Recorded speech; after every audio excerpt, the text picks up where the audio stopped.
പ്രിയപ്പെട്ടവരെ, നമ്മളെ മനുഷ്യന്മാരെ പോലെ തന്നെ ഒരുപാട് ജീവജാലങ്ങൾ ഈ ഭൂമിയിലുണ്ട്. അപ്പോൾ നമ്മൾ സൂക്ഷിച്ച് നോക്കിയാൽ മാത്രം കാണുന്ന കുറച്ച് ജീവികളുണ്ട്, ഉറുമ്പുകൾ. അപ്പോൾ ഞാനിങ്ങനെ നിൽക്കുമ്പോൾ എനിക്ക് ഭയങ്കരമായിട്ട് വെള്ളം ദാഹിച്ച് നിൽക്കുന്ന സമയത്ത് ഒരു മരത്തിലിങ്ങനെ കൈ വെച്ചപ്പോൾ ഒരു ഉറുമ്പ് കടിച്ചു. ഉറുമ്പ് എന്നെ ഒരു വലിയ പുളി ഉറുമ്പ് നമ്മുടെ പാലക്കാട് പറയട്ടോ, പുളി ഉറുമ്പ് കടിച്ചു നോക്കിയപ്പോൾ ആ ചങ്ങായി പറയും എന്നോട് കുറച്ച് വെള്ളം കാട്ടണം, നീ ഒറ്റയ്ക്ക് കുടിക്കണ്ടെന്ന്. അങ്ങനെ നോക്കിയപ്പോഴാണ് ഇവന്മാരൊക്കെ വെള്ളത്തിന് വേണ്ടി ദാഹിച്ചിരിക്കുന്നു. വെള്ളത്തിൻ്റെ ഒരു ഒരു എന്താ പറയുക സാന്നിധ്യം അവർക്ക് മനസ്സിലായിട്ടുണ്ടെന്ന് എനിക്ക് തോന്നുന്നു. എന്തായാലും ഞാൻ അവർക്ക് വേണ്ടി കുറച്ച് വെള്ളം ഒന്ന് സെറ്റാക്കി കൊടുത്തു കേട്ടോ.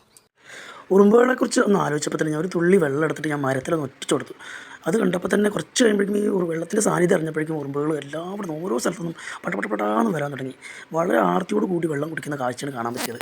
എന്തായാലും എനിക്ക് ഉറുമ്പുകൾക്ക് കുറച്ചുകൂടി വെള്ളം സ്ഥിരമായിട്ട് അവിടെ വെച്ച് കൊടുക്കണം എന്നുള്ളൊരു ഇതുണ്ടായിരുന്നു. അപ്പോൾ എന്ത് ചെയ്യുമെന്ന് അറിയാണ്ട് ഞാൻ ചുറ്റും നോക്കിയപ്പോൾ നിലത്തായിട്ട് ഒരു ഗ്ലാസ് കിടക്കുന്നുണ്ട്, ഒരു പേപ്പർ ഗ്ലാസ് കേട്ടോ. അപ്പോൾ പേപ്പർ ഗ്ലാസ് എടുത്തിട്ട് ഞാൻ വേഗം അതിൽ കുറച്ച് വെള്ളം ഒഴിച്ച് കൊടുക്കാമെന്ന് വിചാരിച്ചിട്ട് അതെടുത്തു. അപ്പോഴേക്കും നമ്മൾ മരത്തിൽ വെച്ച് കൊടുത്തിട്ടുള്ള വെള്ളത്തുള്ളികളൊക്കെ ഒരുവിധം ഉറുമ്പുകൾ കുടിച്ചിട്ട് പോയിട്ടോ. കുറേ ആൾക്കാർ വരുന്നുണ്ട്, അവർ സന്ദേശം അറിയിച്ചിട്ട് ഒരുപാട് ഉറുമ്പുകൾ വന്നുകൊണ്ട്